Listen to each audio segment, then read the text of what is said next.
So a lot of the times there is a big crack between parents and children who are addicted to one of these bad habits, whatever it may be.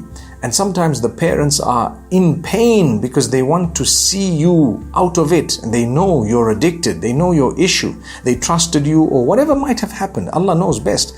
But in order to heal, you need to engage in ihsan.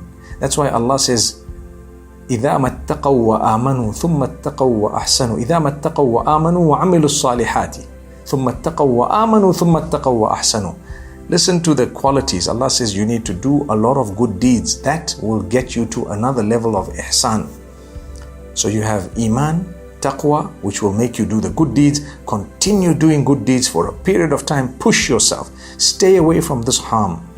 And you will find Allah says we will never hold you accountable for what happened prior to your tawbah, to your repentance. It will be wiped out. Never mind. Allah says there will be no retribution against you for that. Subhanallah. Allah says, Wallahu yuhibbul muhsinin. He loves those who do good.